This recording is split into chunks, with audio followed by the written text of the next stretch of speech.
네, 오늘 제목 보겠습니다.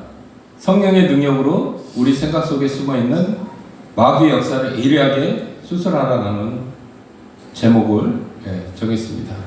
그리고 부제목으로는 2026년 한사람 공동체 기도와 성령이 이루어질 것이다 라고 정했습니다. 오늘 우리는 정말 중요하고도 어쩌면 우리 마음을 찌릿 듯한 영적인 이 주제를 한번 오늘 다뤄보려고 합니다.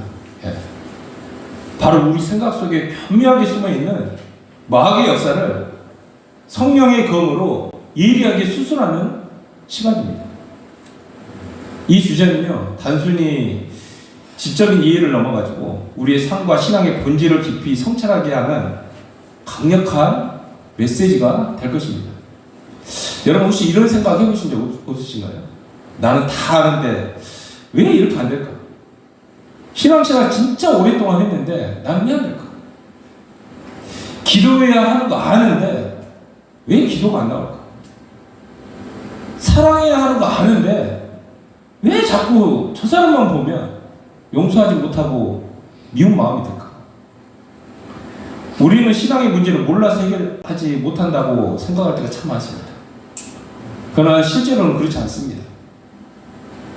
우리는 기도해야 한다는 것을 너무나 잘 알아요. 사랑해야 한다는 것도요, 머리로 너무나 잘 압니다. 그런데 정작 기도하지 않고 사랑하지 못할 때가 얼마나 많습니까? 이 간극은 우리의 영적 현실을 적나라하게 보여주고 있는 실상입니다. 여러분, 우리 좀 솔직해져 볼까요? 솔직해져 봅시다. 저는 알고 있는데 정작 기도하지 않았고 무릎 꿇지 않았어요. 이 종이 해결이 됐어요. 정말요. 아는데 꾸러지지가 않더라고요. 여러분, 안다고 하면서 정작 무릎을 꿇지 않는다는 것은요, 모르는 것입니다. 이것이 믿는다고 하는 우리 실상 아닙니까? 여러분, 와서 말씀 많이 들어요. 다 알아요, 머리로. 웬만한 이 복음 설명 안 하면 다 설명할 수 있습니다. 그런데 정작 우리 실상에서 무릎을 꿇지 않는다는 사실입니다. 성령 충만을 간절히 구하면서도 정작 여러분들이 기도 자리에 나가지 않는다면 그것은 성령님께서 너무나 마음 아파하시는 일이에요. 우리 입장에서는 너무너무나 죄송한 일입니다. 성령님은 어떤 분이십니까? 우리 요한복음 14장 26절에 이렇게 얘기하고 있습니다. 보혜사 곧 아버지께서 내 이름으로 보내실 성령, 그가 너에게 모든 것을 가르치고 내가 너에게 말한 모든 것을 생각나게 하리라. 이렇게 예수님께서 우리에게 약속하셨어요. 성령님은 우리에게 오셔가지고 모든 것을 가르쳐 주시고 예수님의 말씀을 모든 것을 생각나게 하시고 우리를 모든 진리 가운데로 인도하실 분이다라고 말씀하셨어요. 여러분 안에 성령님 계시는 거예요. 있습니까? 아멘. 계세요. 사도행전 1장 8절 말씀 이렇게 얘기합니다. 시작. 오직 성령이 너에게 임하시면 너희가 권능을 받고 예루살렘과 온 유다와 사마리아와 땅 끝까지 이르러 내 증인이 되리라 하시니라. 아멘. 아멘. 여러분들, 우리의 인생은요 이제 성령님께 달려 있는 거예요. 이것은 여러분들 절대적인 겁니다. 그리고 이 절대적인 간절함은 오직 뭘로 표현된다고요? 기도로 표현된다. 오늘 이 시간 성령의 도우심 없이는 우리는 아무것도 할 수 없습니다. 이런 겸손한 고백이 여러분들 우리 가운데 고백되지를 원합니다. 그리고 우리 생각의 수술대 위에 기꺼이 올라가기를 원합니다. 우리 영적 무기력함을 인정하고 전적으로 성령님을 의지할 때 비로소 진정한 변화와 능력이 여러분 삶 가운데 시작된다는 거예요. 왜 능력의 삶을 한 번도 살아보지 못했냐? 기도하지 않았기 때문입니다. 성령님은 내 안에 계시는데 내가 전적으로 의지하지 않아 능력을 받지 않아서 그렇습니다. 자, 그럼 마귀는 어떻게 우리를 미혹할까요? 첫 번째, 마귀는 어떻게 우리를 유혹할까요? 여러분, 마귀가 우리를 공격할 때요, 가장 먼저 복음의 실제성을 흔듭니다. 이게 가장 먼저 오는 거예요. 그 핵심 전략이 무엇이냐면 바로 예수님이 완전한 사람이라는 사실을 우리에게 가리는 거예요. 이 진리를 왜곡함으로써 마귀는 복음의 능력을 무력화시켜버립니다. 여러분 요한 2서 1장 7절 말씀 한번 보겠습니다. 예, 시작. 미혹하는 자가 세상에 많이 나왔으니 이는 예수 그리스도께서 육체로 오심을 부인하는 자라. 이런 자가 미혹하는 자요 적 그리스도지. 예, 이 말씀은 초대교회부터 있었던 영지주의라는 이단을 경고하는 말씀입니다. 영지주의는요 예수님의 육체되심을 부인했어요. 그들은 어떤 생각을 가지고 있었냐면 영적인 것은 선하고 육적인 것은 약하다는 이원론적 사고를 다 가지고 있었어요. 거룩하신 하나님이 어떻게 이 더러운 육체에 하나님 구하실 수 있어요? 그래서 예수님의 성육신을 부인했어요. 그러나 오늘날 이 영지주의가요 현명하게 우리 안에 파고들고 있습니다. 어떻게 들어와 있냐면 바로 이런 생각으로 우리를 속입니다. 야, 예수님은 하나님이시니까 당연히 부활하셨겠지. 여러분 이 생각이 얼마나 위험한 생각인지 아십니까? 이렇게 생각하는 순간 십자가도 부활도 예수님과 연합도 모두 실제가 아니라 교리와 지식에 머물게 된다는 것입니다. 머리로는 다 아는데 삶의 변화가 일어나지 않는 이유가 바로 여기 있습니다. 이 중에 예수님이 하나님이시라는 것을 부인하는 사람은 아무도 없을 겁니다. 부인하세요? 아무도 없잖아요. 하지만 그분이 우리가 똑같은 육체를 입고 이 땅에 오셨다는 사실, 그래서 우리가 똑같이 배고프고 피곤하고 슬프고 고통당하셨다는 이 사실을 간과할 때 복음은 우리 삶에서 실제적인 능력을 잃어버리게 됩니다. 여러분 히브리서 2장 17절 말씀 이렇게 얘기하고 있습니다. 한번 읽겠습니다. 시작. 그러므로 그가 범사의 형제들과 같이 되심이 마땅하도다. 이는 하나님의 일에 자비하고 신실한 대제사장이 되어 백성의 죄를 속량하려 하심이니라. 아멘. 예수님이 완전한 사람이 되셨기에 우리의 죄를 속량하실 수 있었던 겁니다. 여러분 피 흘림 없이는 죄사함이 없다라고 했어요. 구약 때 어땠습니까? 내가 죄를 받기 위해서는 여러분 제물을 가져가서 안수를 하고 여러분들 그 제물을 잡았습니다. 그렇지 않습니까? 예수님이 우리에게 어떻게 오셨냐면 어린 양으로 제물로 오셨다는 사실. 그분의 이성은요 구원을 위한 필수적인 전제 조건이었습니다. 그분은 우리와 동일한 인간으로서 우리의 모든 연약함을 체결하셨고 죄 없으신 몸으로 십자가에서 우리의 죄를 대신 짊어지셨습니다. 이 실제적인 고난과 죽음이 있었기에 그분의 부활은 더욱 강력한 구원의 증거가 되는 것입니다. 여러분 부활의 실제라는 것을 믿으십니까? 부활하신 예수님께서 제자들에게 딱 나타나셨을 때 제자들은 너무 놀라가지고 예수님 유령으로 생각했어요. 그때 예수님께서 뭐라고 말씀하시는지 아십니까? 누가복음 24장 39절 말씀 함께 읽어볼까요? 있습니다. 시작. 내 손과 발을 보고 나인 줄 알라. 또 나를 만져보라. 영은 살과 뼈가 없으되 너희 보는 바와 같이 나는 있느니라. 아멘. 아멘. 그리고 심지어는요. 예, 제자를 딱 나타나죠. 구운 생선 한 통만을 달라고 부탁하셨고 받아가지고 먹으셨어요. 예수님이 왜 이렇게까지 하셨을까요?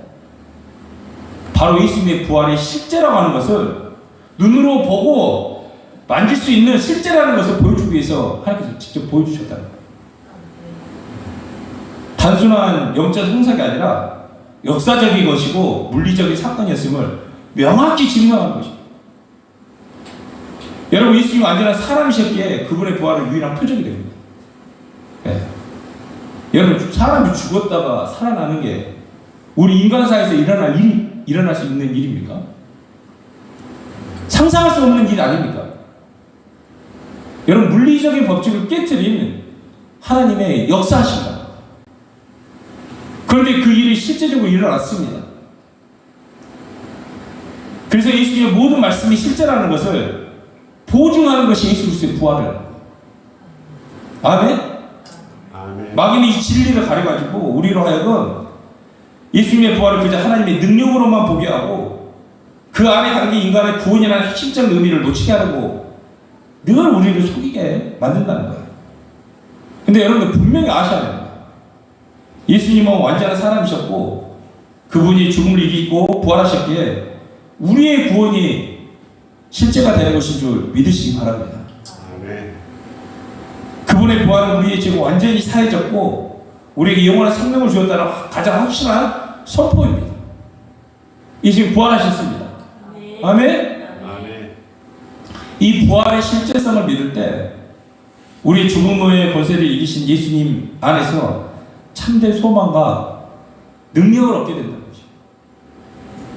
여러분, 예수님의 부활을 가장 극적으로 경험한 사람이 딱 두 명 있습니다. 누굴까요? 하나는 도마입니다. 또 한 명은 바울입니다. 저도 진짜 신앙생활 할 때 그런 멋진 경험을 한번 해봤으면 흔들리지 않을 것 같아요. 그렇죠? 그렇지 않습니까? 저를 만난다니까요. 흔들리지 않는 거예요. 그냥 나같이 믿음 없는 자는 하나님 나 만나주신 거예요. 네, 의심 많이 했거든요. 여러분도 한번 의심해 보세요. 혹시 합니까? 하나님께서 만나주실지? 네, 기도할 때 환상 가운데 저 믿음이 없었다니까요. 그래서 믿음 없는 자에게 하나님이 오시는 거예요. 믿음이 있으시니까 안 나타나시는 거예요. 부럽죠? 의심하시기 바랍니다. 한번 그는 다른 제자들이 부활하신 예수님 만났을 때 했을 때 요한복음 20장 25절에 이렇게 얘기합니다. 그가 그의 손에 못자국을 보며 내 손가락에 그 못자국을 넣으며 내 손에 그 옆구리에 넣어보지 않고서는 내가 믿지 아니하겠노라라고 얘기하고 있어요.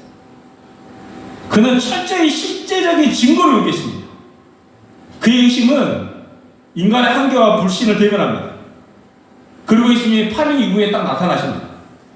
그리고 뭐라고 하시냐면 27절에 야, 내 손가락을 이리 내밀어 내 손을 보고 내 손을 내밀어 내 옆구리에 넣어보라. 그리하여 믿음 없는 자가 되지 말고 믿는 자가 되라라고 말씀하셨습니다. 그리고 나서 도마가 딱 뭐라고 얘기합니까? 나의 주님이시며 나의 하나님이시며 이렇게 고백합니다. 이처럼 예수님은 우리의 의심까지도 품으시고 실제적인 증거를 통해 우리의 믿음으로 이끄시는 정말 대단한 분이십니다. 도마의 이야기는 믿음이 단순히 맹목적인 수용이 아니라 때로는 의심과 질문을 통해 더욱 견고해질 수 있음을 보여줍니다. 여러분, 저 의심이 많았다니까요. 날 안 보여주면 어떻게 믿고 내가 내 인생을 겁니까? 그때 군대 전역하고 한참 파릇파는 한 35세였는데 뭘 해도 다 할 수 있었던 나이인데 어떻게 우리 큰어머니의 소원과 누구의 강요로 이 길을 가라면 내가 미친놈 아니고서는 가겠습니까 솔직히? 그렇다고 해서 막 교회 부흥돼가지고 목회 성공한 것도 아니고 한 가래 저 못 가겠습니다. 안 만나주시면 못 가겠습니다. 당시 살아계심이 내가 확인하지 않고는 저 인생 여기 못 겁니다. 그럴 때 여러분들 하나님이 나타나셨다니까. 너 어떻게 나타난지 아십니까? 누가 얘기는 했잖아. 그 마음에 걸리는 거야. 그래서 기도원을 돌아보고 내가 집회 참여하고 기도하는 가운데 내가 딱 20일만 이렇게 한번 해보자. 그때도 응답이 없으면 나는 여기 안 간다. 그 마음 먹고 제가 돌아다녔어요. 오살레 기도.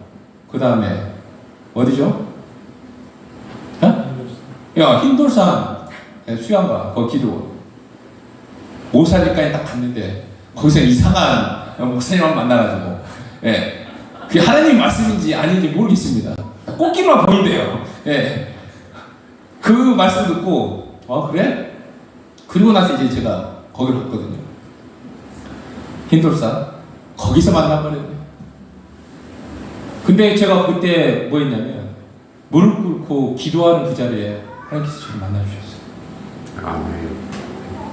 여러분, 여기 중요한 게 뭐냐면요, 제가 의심과 불신을 가지고 주님 앞에 나갔잖아요.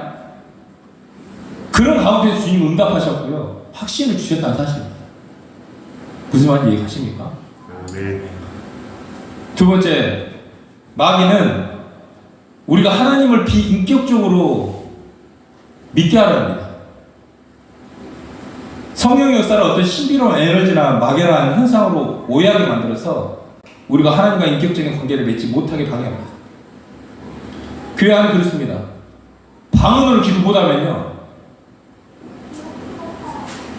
그런 부인이 있대. 어떤 목사님 제가 만났거든요. 거기서 여기 오셨어요. 그러니까 그 목사님이 방언 못한다고 사모님이 기도원 갔다 오라고 며칠 보냈대요. 그래서 왔대요.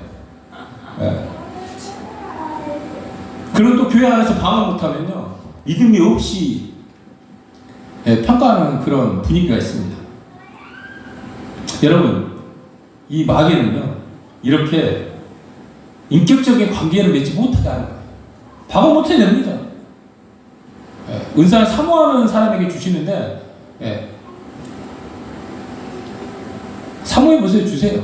근데 그렇다고 해서 내가 은사를 못 받았다 해서 여러분들 내가 하나님과의 인격적인 관계가 안 되고 있다 이렇게 믿으시면 안 돼요.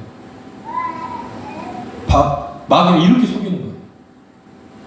여러분, 하나님은 우리를요, 창조하실 때 존재 자체를 인격적인 존재로 창조하셨고 우리가 인격적인 관계를 맺기를 원하시는 거예요. 그런데 마귀는 이 관계를 파괴하는 겁니다. 여러분, 예수님은 의심하는 도마에게 옆구리를 손에 넣어보라고 하시면서 뭐라고 하냐면, 믿음 없는 자가 되지 말고 뭐래요? 믿는 자가 되라고 말씀하셨어요.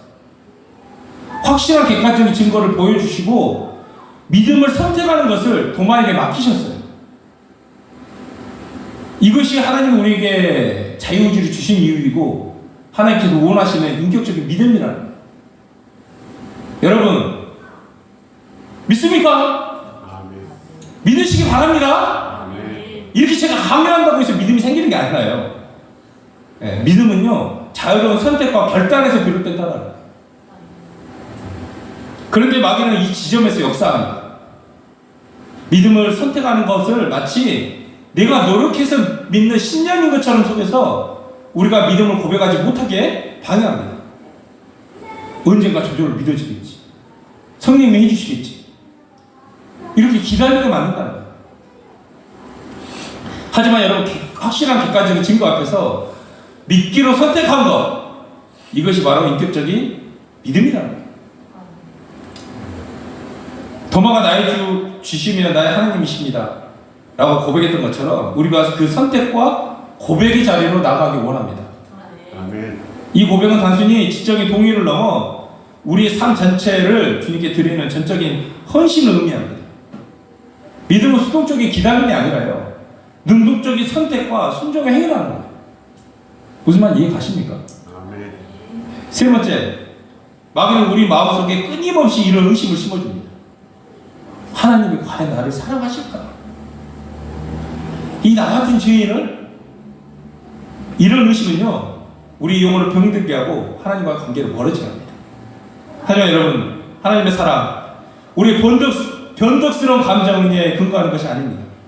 하나님의 사랑은 이 십자가, 십자가는 역사적 팩트에 근거한다. 여러분, 십자가가 추상적인 개념이 아니라 2000년 전 골고다 언덕에서 실제로 일어난 사건입니다. 로마서 5장 8절 말씀이 이렇게 얘기합니다. 우리가 아직 죄인 되었을 때 그리스도께서 우리를 위하여 죽으심으로 하나님께서 우리에 대한 자기의 사랑을 확증하셨느니라. 여러분, 십자가에 달리신 예수님을 보고도 하나님에 대한 사랑을 의심한다면요, 그 사람은 정신병자예요. 정신병자. 여러분, 십자가에서 나를 향한 하나님의 사랑이 얼마나 크고 확실한지를 보여주는 영원한 확증이 십자가라는 거예요. 하나님은 독생자 예수 그리스도를 이 십자가에 내어줌으로써 모든 저주를 그의 아들에게 쏟아부으심으로 우리를 향한 사랑을 증명하셨다는 사실입니다. 여기 십자가를 바라볼 때 우리는 어떤 상황에 있어도 하나님의 사랑을 의심하지 않을 수 있습니다. 이 사랑을 굳건하게 붙잡기를 원합니다.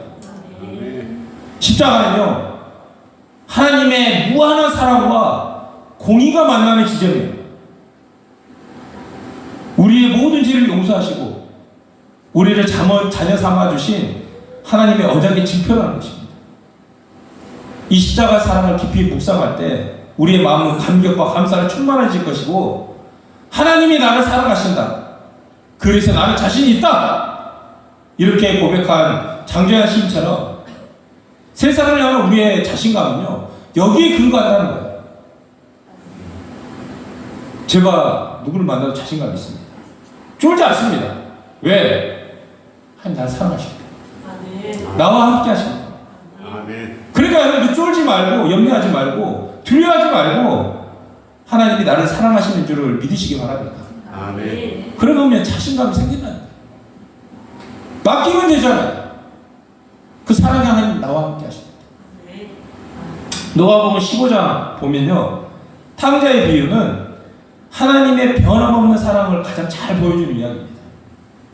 아버지를 따라 모든 재산을 탕진하고 비참한 지경에 이른 아들이 있었습니다.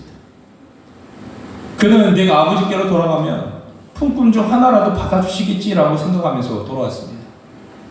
그의 생각은 자신의 행위에 대한 죄책감과 아버지의 사랑에 대한 불신으로 가득 차 있었습니다.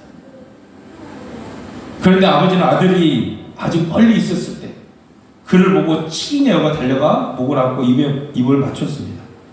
그리고 가장 좋은 옷을 입히고 가락지를 끼우고 신발을 신기고 살찐 송아지를 잡아가지고 잔치를 베풀어 주었습니다. 아버지는 아들의 과거를 묻지 않고 그의 있는 모습 그대로 사랑으로 받아주셨습니다. 이 아버지가 바로 우리의 하나님 아버지의 마음입니다. 우리의 죄와 허물에도 불구하고 하나님의 십자가를 통해 우리를 향한 변함없는 사랑을 확증해 주셨다는 사실입니다.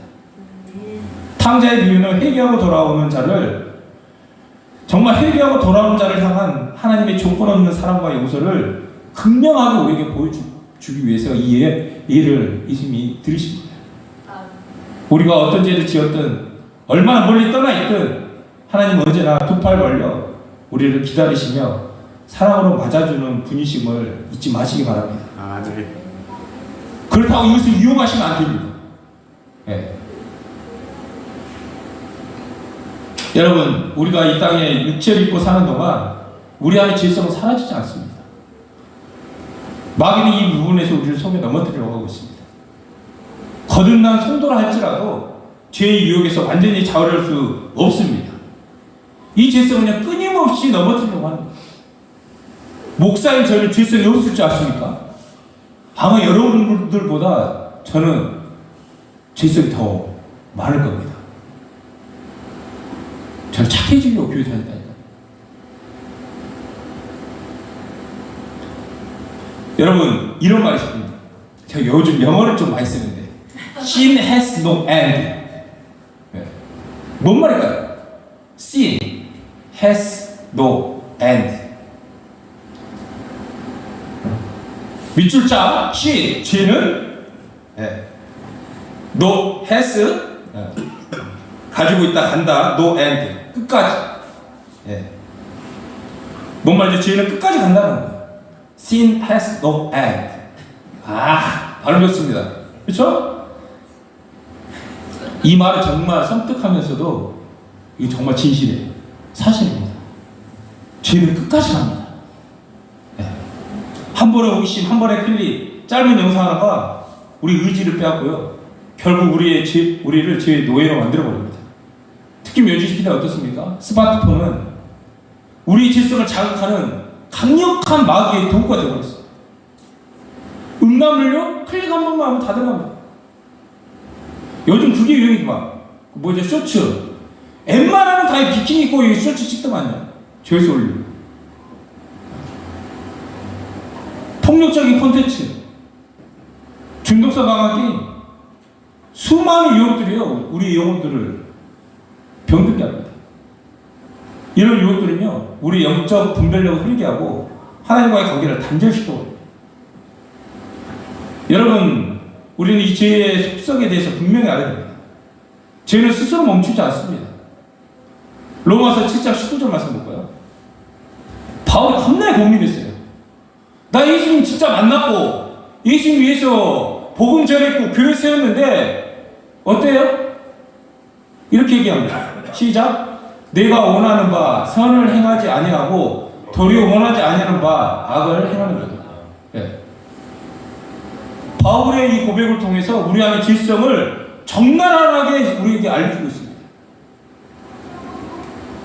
이 말씀 거듭난 성도 안에도 여전히 죄의 본성이 남아있다라고 말씀하고 있는 거예요. 즐거웁니다. 회개와 기도 그리고 하나님의 개입이 없다면요, 죄를 점점 커지고 결국 우리를 파괴와 부패, 노예됨으로 이끌어갈 것입니다. 우리는 죄의 심각성을 깨닫고 죄와 싸우기 위한 영적 무장을 게을리지 말아야 된다는 거예요. 그러면 왜 질성을 남겨주셨을까?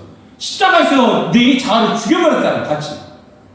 그 새로운 피조물로 새롭게 만드셨는데 왜 질성을 남아 놓게 하셨을까? 그것까지 딱 없으면 참 멋지게 살아가지 않겠습니까? 찜찜해요. 왜 남겨놨을까? 정말 왜 죽을 때까지 죄와 끊임없이 싸우게 하셨을까? 왜 우리를 이렇게 힘들게 하실까? 그것은 바로 우리 약함을 통해 오직 성령 하나님만 의뢰하기 위해서 한 질서를 만드는 겁니다. 사도 바울의 고백처럼 고린도서 12장 10절에 내가 약할 그때에 곧 강함이라고 말씀하셨습니다. 바울은 자신의 육체의 가시, 즉 고통스러운 약함 때문에 3번이나 하나님께 간구했습니다. 이것 좀 제발 제해달라. 근데 하나님 뭐라고 말씀하십니까? 내 은혜가 내게 족하도다. 이는 내 능력이 약한 데서 온전하여 짐이라 라고 얘기하고 있습니다. 너무 길죠? 읽어볼까요? 읽어보겠습니다. 여러 계시를 받은 것이 지극히 크므로 너무 자만하지 않게 하시려고 내 육체의 가시 곧 사탄의 사자를 주셨으니 이는 나를 쳐서 너무 자만하지 않게 하려 하심이니라. 이것이 내게서 떠나가게 하기 위하여 내가 3번 주께 간구하였더니 나에게 이르시기를 내 은혜가 내게 족하도다. 이는 내 능력이 약한 데서 온전한 짐이라 하신지라. 그러므로 도리어 크게 기뻐함으로 나의 여러 약한 것들에 대하여 자랑하리니 이는 그리스도의 능력이 내게 머물게 하려 함이라. 그러므로 내가 그리스도를 위하여 약한 것들과 능력과 궁핍과 박해와 공고를 기뻐하노니 이는 내가 약한 그때에 강함이라. 아멘? 여러분, 질성은요, 우리가 죽을 때까지 완전히 선물되는 것이 아닙니다. 그래서 우리가 성령 충만함으로 우리 안에 있는 질성을 관리해야 된다는 거예요. 지루하십니까? 좀 길으시네요. 하품을 누가 하고 있습니다. 여러분, 이 사실을 모르면요, 우리가 잠시 충만할 때 방심하게 되고 넘어졌을 때 큰 실패감에 빠져 다시 일어서지 못하게 되는 거예요. 하나님 우리 약함을 통해 오직 하나님의 임재만이 유일한 승리의 길이라는 것을 알게 하십니다. 우리 연약함을 통해 하나님의 강하심을 드러나고 우리는 더욱 겸손하게 주님을 의지하게 되는 것입니다.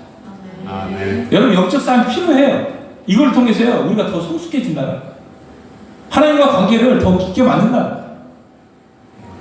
여러분, 지금 우리 자녀들, 청년들 어떤 길을 걷고 있습니까? 그들은 스마트폰과 미디어라는 거대한 영적 전쟁터에서 백색 순교, 즉 문화적 순교의 길을 걷고 있습니다. 네. 이걸 하지 않는 거예요. 에베소 6장 12절 말씀 볼까요? 영적 싸움. 네. 끊는 게 중요한 게 아닙니다. 있습니다. 시작. 우리의 씨름은 혈과 육을 상대하는 것이 아니요 통치자들과 권세자들과 이 어둠의 세상 주관자들과 하늘에 있는 악한 영들을 상대함이라 라고 얘기하고 있습니다. 여러분들 얘를 키우면서 핸드폰 많이 한다고 반발하지 마세요.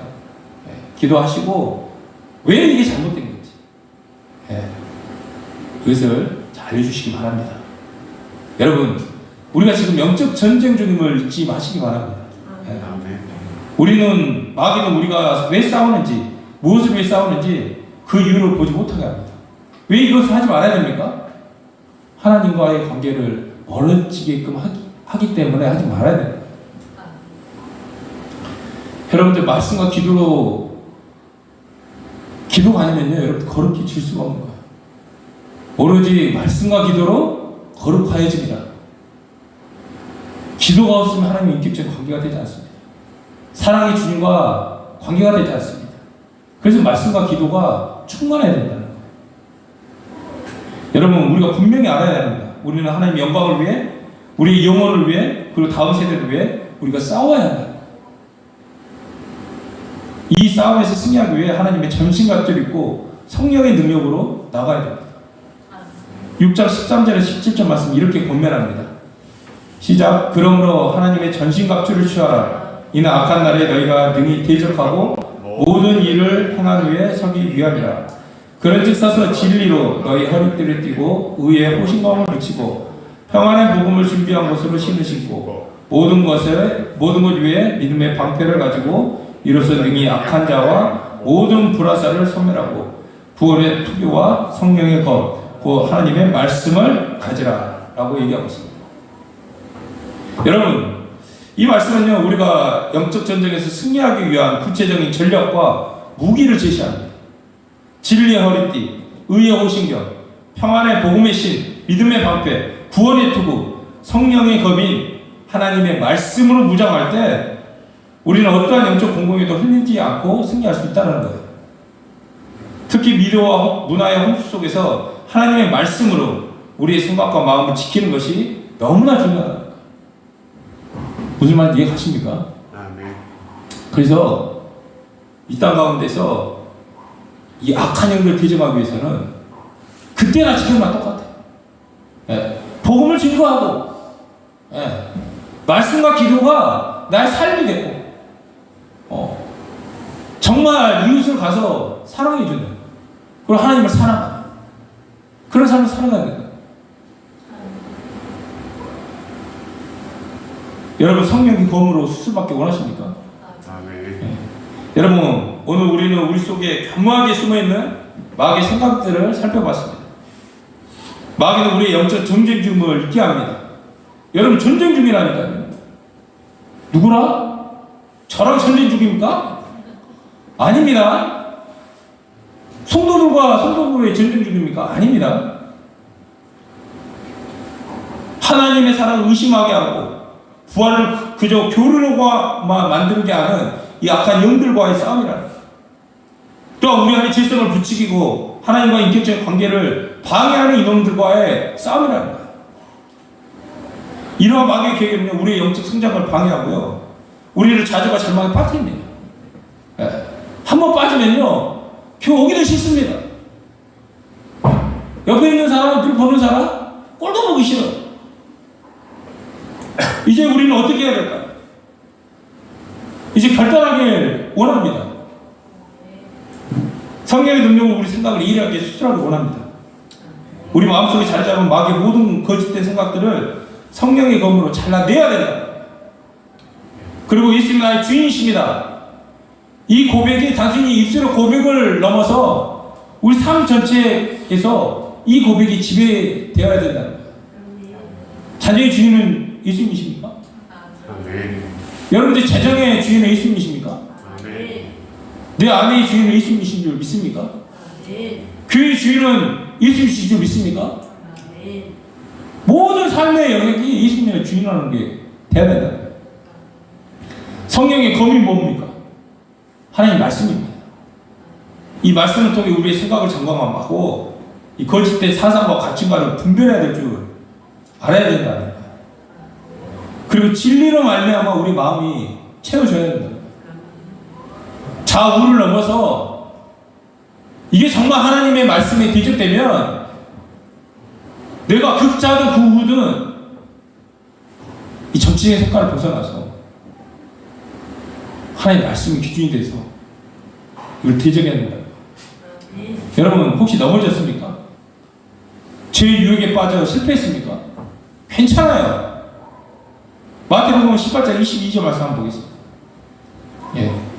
예수님 이런 말씀하세요.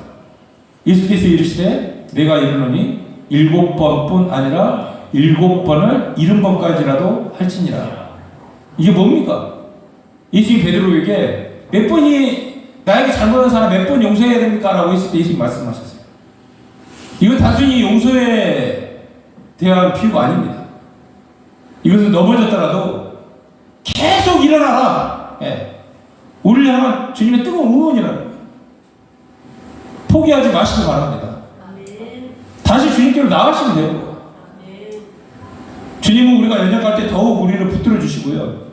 회개한 마음으로 나아갈 때 언제나 용서와 회복의 은혜를 베풀어 주신다는 사실 잊지 마시기 바랍니다. 여러분 구약 요셉 잘 아시죠? 그는 형들의 시기로 애굽에 팔려가고 보디발의 아내의 유혹에 당해가지고 억울하게 감옥에 갇히는 수많은 고난을 겪었습니다. 그러나 요셉은 그 모든 상황 속에서 하나님을 의지하고 지와 타협하지 않았어요. 보디발의 그 매끄러운 이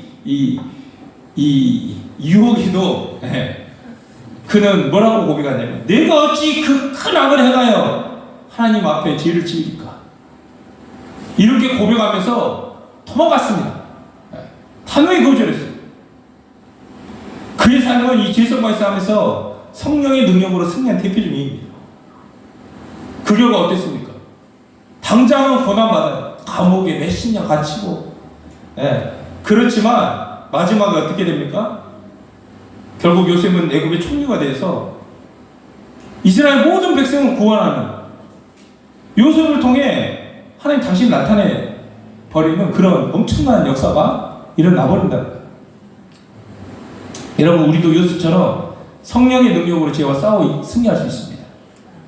요셉의 삶의 고난 속에서도 하나님을 신뢰하고 순종할 때 하나님께서 당신의 삶에 어떻게 역사하시는지를 한번 경험해 보시고 경험을 원하십니까? 될 때는 되라 그냥 이렇게 포기하지 마시고 한번 해보시고 우리 역시 성령의 도우심을 구하면서 죄와 맞서 싸울 때 요셉과 같은 승리를 경험하게 될 줄 믿으시기 바랍니다. 이번 주 미션이 있습니다. 미션. 제가 하도 안 하니까 미션을 드리는 겁니다. 한번 점검해 보시라고. 다음 장. 미션. 점검돼요. 마귀가 내 신앙을 무너뜨려 내 생각 속에 숨겨둔 생각은 무엇이 있을까? 예를 들어놨어요. 하나님의 사랑에 대한 의식, 영적 방식, 복음은 그저 지식으로만 여기는 태도, 이런 것들. 두 번째, 찍으셔야 돼요. 두 번째, 기도 회복입니다. 아는 것에 머물지 않고 무릎 꿇는 기도의 자리로 나아가기 위해 여러분들 무엇을 결단합니까? 내가 무엇을 결단할지. 이거 구체적인 기도 제목을 함께 나눠서 함께 기도했으면 좋겠어요. 나는 믿어요. 나는 잘 기도하고 있어요.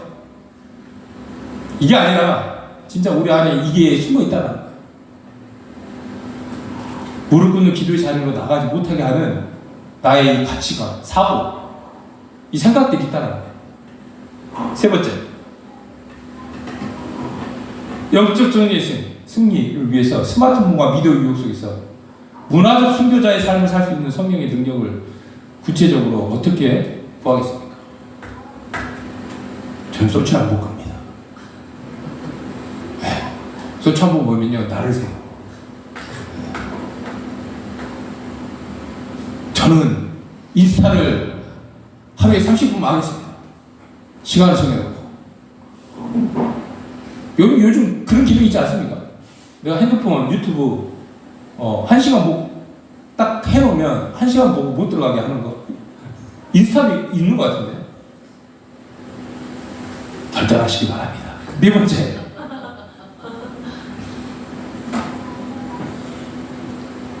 어떤 상황에도 십자가에서 확증된 하나님의 사랑을 의심하지 않기 위해 오늘부터 무엇을 기억하고 실천하겠습니다.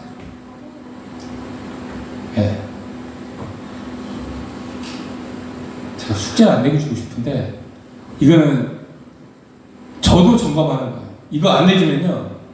제가 여러분들과 200일 통독하지 않습니까? 이거를 같이 하지 않으면요. 제 삶에 이걸 묶어놓지 않으면 다른 것이 우선순위가 돼요.